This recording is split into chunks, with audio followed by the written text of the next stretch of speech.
Despite poor sound quality and a tendency to unravel, cassette sales are rising again. Artists are releasing albums on cassette, and sales are at a 20-year high.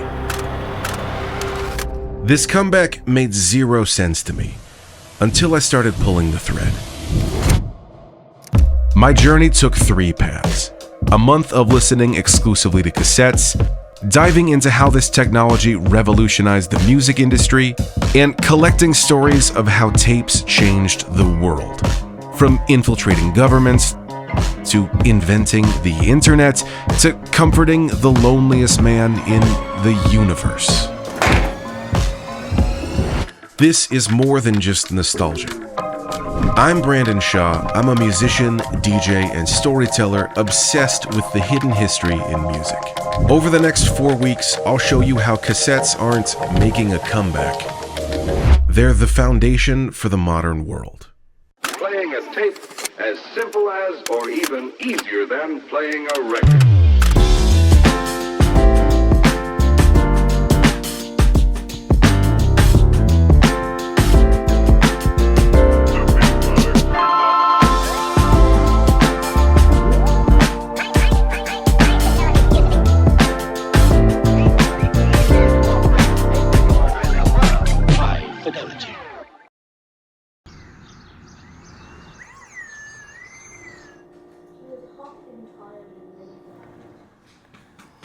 Okay, day 1.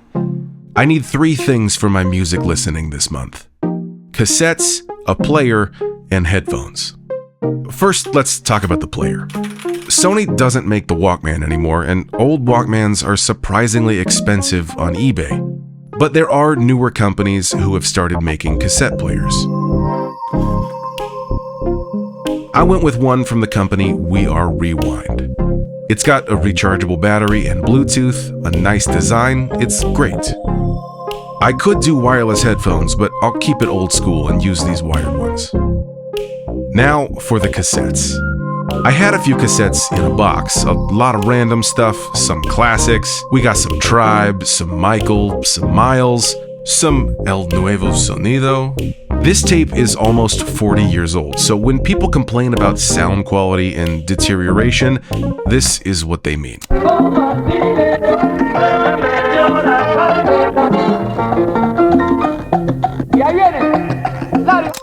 Current artists are releasing their albums on cassette again, but big stores like Target and Best Buy don't stock cassettes. This tape of Kendrick Lamar's GNX cost almost $30 with shipping. So for my music this month, I'm limited to either vintage cassettes that don't sound great, or spending $30 per album for new ones. This is going to be an expensive, frustrating month.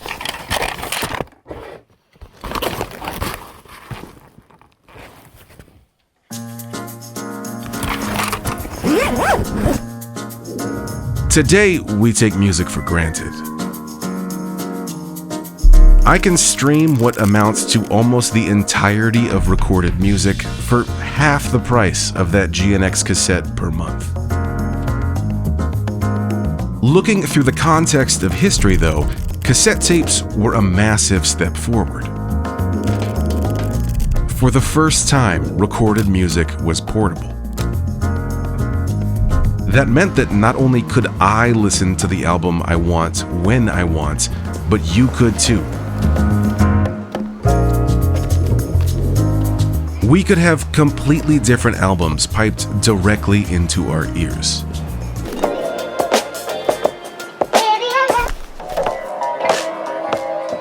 Everyone could be vibing to their own unique soundtrack.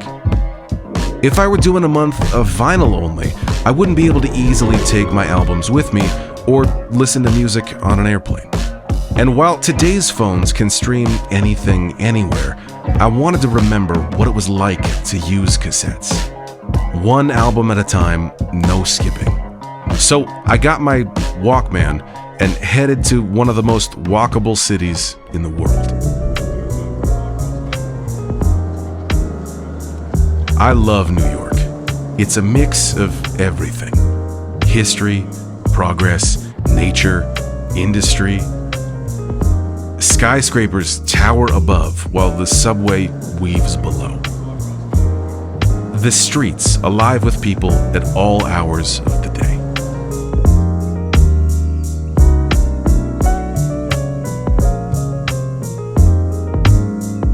So walking around with a giant orange cassette player and wired headphones, no one paid any attention to me. And there's something refreshing about that. I'm just one part of a larger collection of eclectic people and cultures from around the world, mixed together, forming one city. There's gotta be a word for that. Sorry, I gotta change my cassette really fast.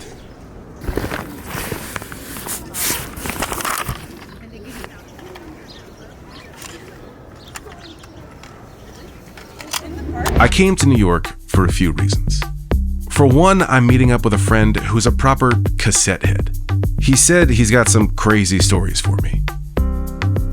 But before I met up with him, I wanted to pick up some more cassettes to get me through this month.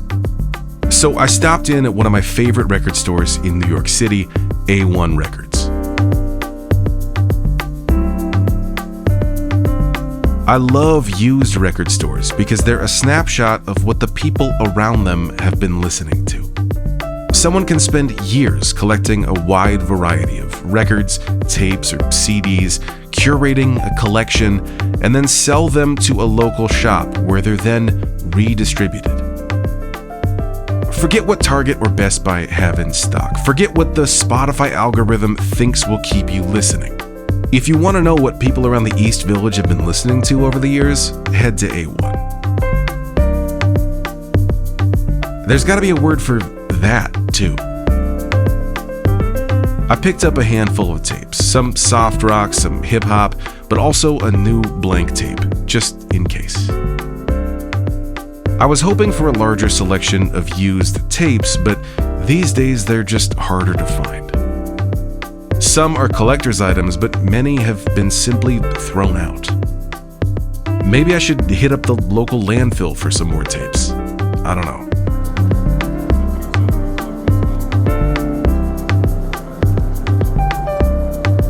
Digging through tapes at A1, especially the hip-hop ones, reminds me, cassettes weren't just about listening to music.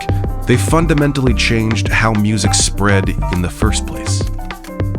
This is particularly evident in hip-hop, where cassettes didn't just distribute the music, they helped build the entire culture. In order to make a vinyl record, you have to first use a lathe to cut the master, create a stamper, which is a reverse imprint of it, then press your records from there.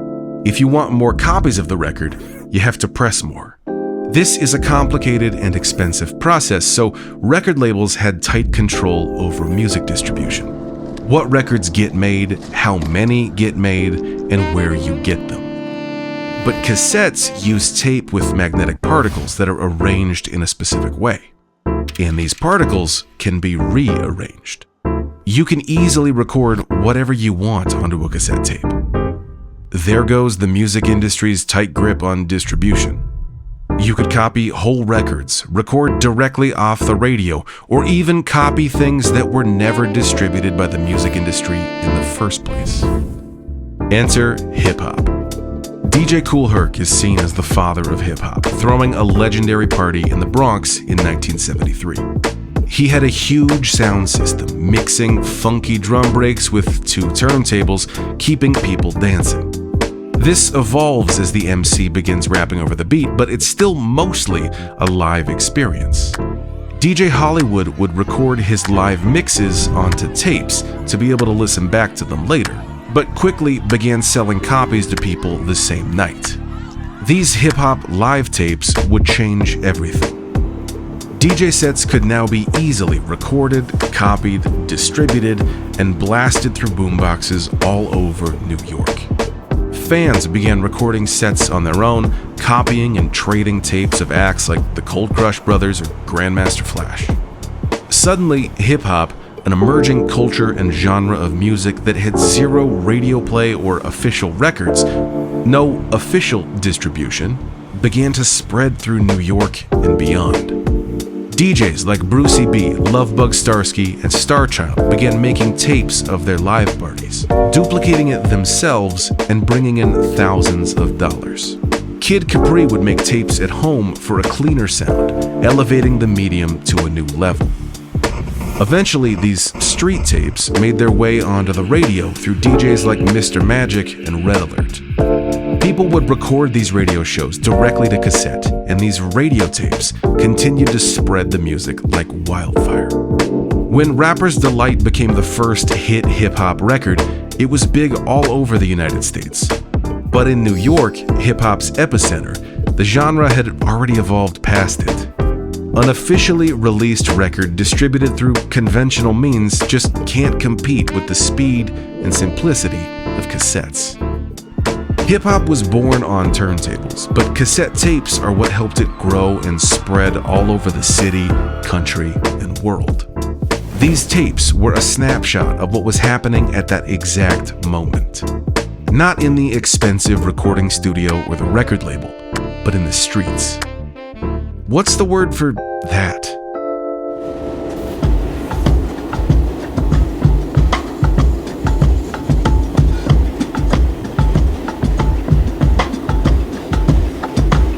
Cassettes revolutionized music distribution not just in hip-hop, but other genres like punk, live performances of bands like the Grateful Dead, and I wanted to talk more about this with my cassette head friend.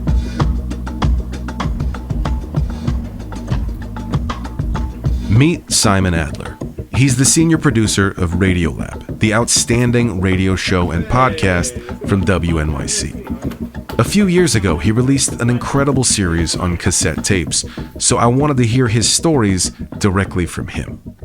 You're interested in hip-hop and sort of the underground movement of music, or sort of the unsanctioned flow of music and information, right? Yeah, exactly, yeah. Well, this is perhaps the greatest story about the unsanctioned movement of music in the history of the world. All right, you have me. Continue. Right, and I don't think I'm overselling it. So, during the Cultural Revolution in China, so late 60s, early 70s, there were basically 7 songs that you could legally listen to. 7 songs? 7 songs. And what these were they were sort of revolutionary operas. These operas are generally like touting the wonderful abilities of the common man and down with capitalism, down with big business, etc. That was the only music that was allowed in the entire country of China. But there's no real presence of any sort of physical media. There isn't much of a presence of like players for this media. So all of the sound you're hearing is either coming out of like a radio broadcast, but there weren't that many radio receivers, so even more likely just coming out of loudspeakers positioned around places. So you don't even want to listen to these operas, and they're being piped at Boomed you. at you, yes. And again, slight oversimplification, because like there was some other music available, but like legally sanctioned, that was it. Now, if you fast forward from, say, 1970, 75, whatever year we want to put on this, to 1995, China goes from these 7 operas to basically all of the music that we have available to us, or we had available to us in 1995. The way it got there was perhaps the only way that the communist government could not have prevented it getting in through. Now, there was one sort of problem with all this music. All of it was coming in on cassette tapes. Okay.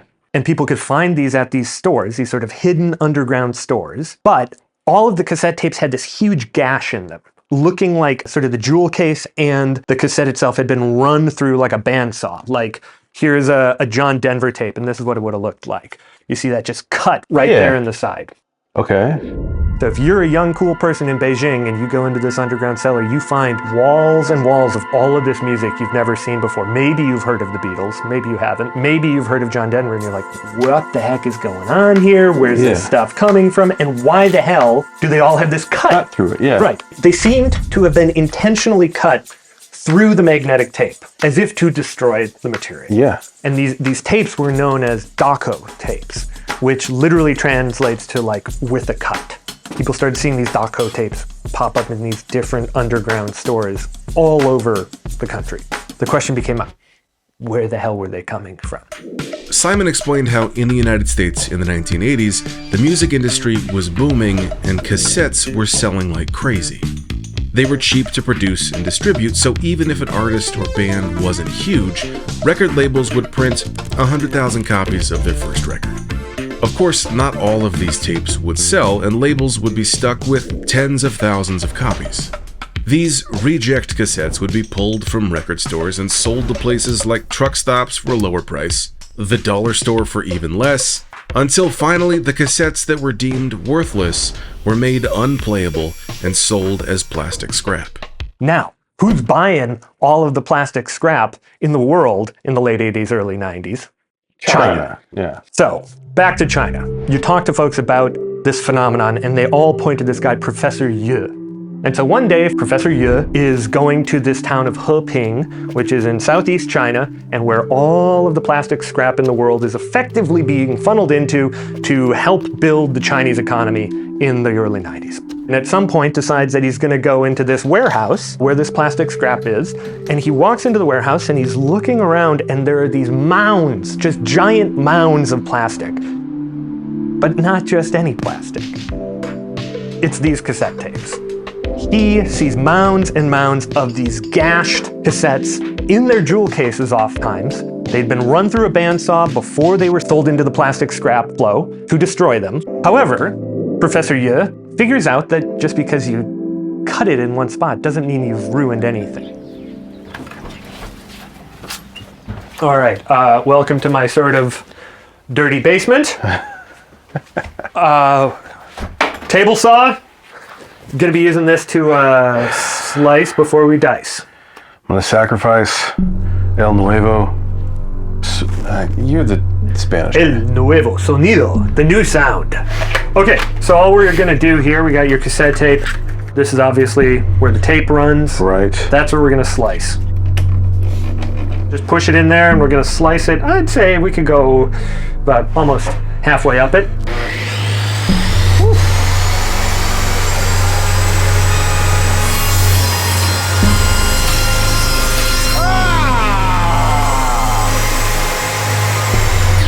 Poor tape. Oh, man. Yeah, so it's shredded pretty good. What did we lose here? So, as you'll see, we went a little bit into that, so we might have lost a couple of the songs. But, All right. you know, we're going to make do with what we got here. What they do is they'd take a box, because there'd be like 100 tapes in it, and they'd just... So, Professor Ye starts taking these cassettes, and he unscrews the screws, holding the cassette shell together, Oh, my God. There it goes. pulls the magnetic tape out of it, and then starts re-spooling the magnetic tape into a new cassette body. And once he's able to do that, the music plays perfectly. Okay.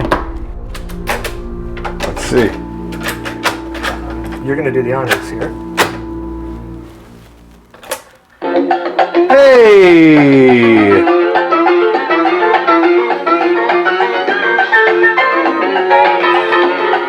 There it is. All right. From this to this. Fantastic.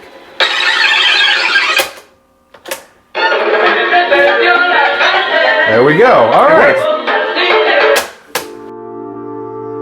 And you got John Denver, but what else is making its way into China? Everything, but strangely, it's like the stuff that wasn't popular in the US that there's more supply of suddenly in China. Right. So you get all these sort of B acts or acts that never quite made it here that become sort of influential and important in China. And not only are like the B acts, the big ones over there, but because all of this music is arriving without a history book, without a timeline of its original release, it's completely decontextualized from any of its history. So if you've been listening to heavy metal, that's the first American music you ever hear, and then you go back and listen to the Beatles, you're like, these guys are f***ing lame, man. Like, these guys don't know how to rock. And so like the Beatles were underwhelming in China because of this sort of decontextualized consumption that occurred.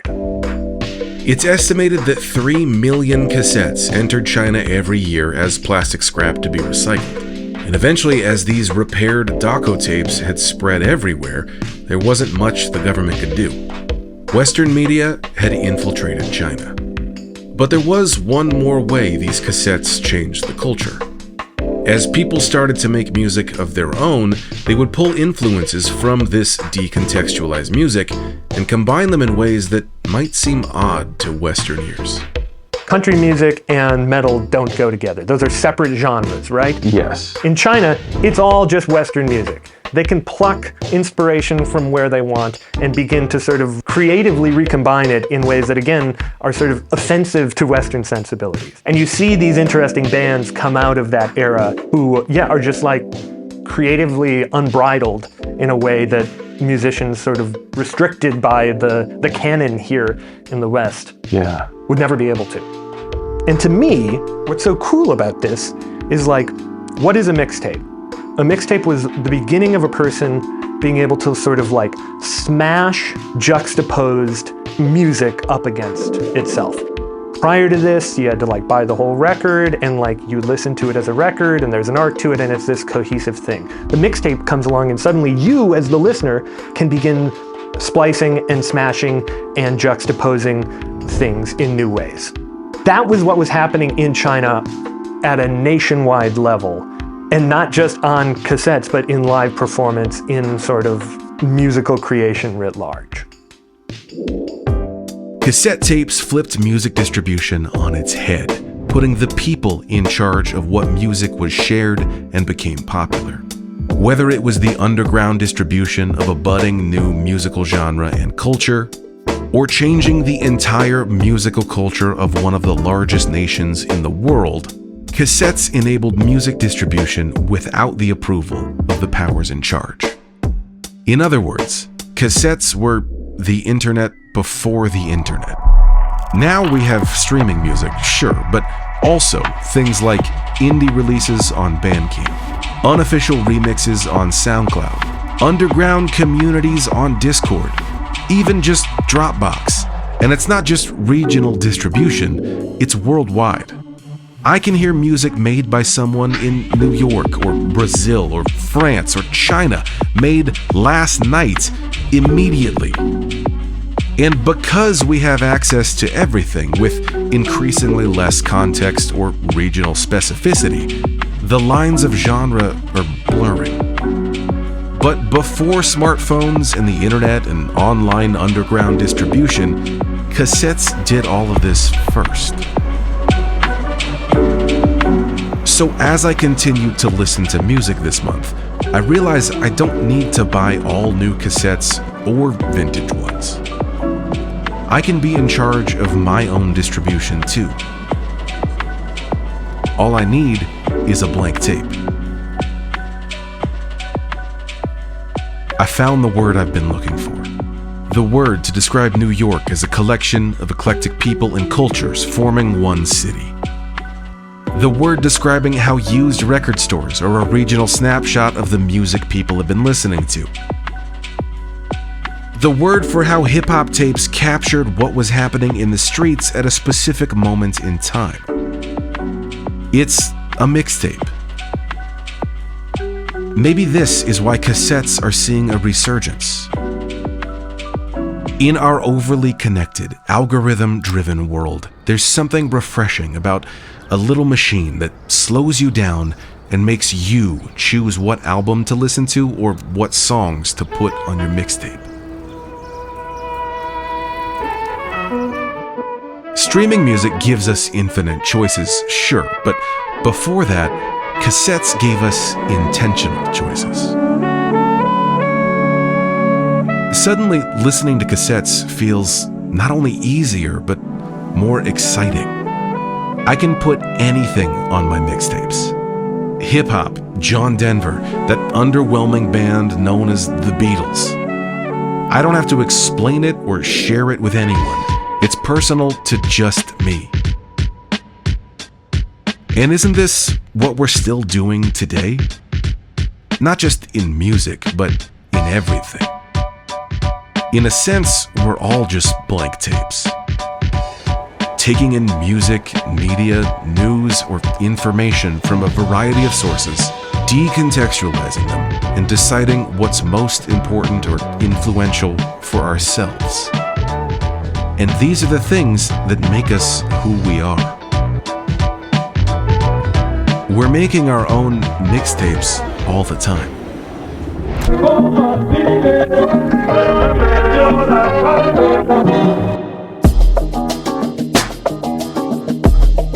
Next week, I dive deeper into the hip-hop mixtape and see how it continued to evolve into its own art form.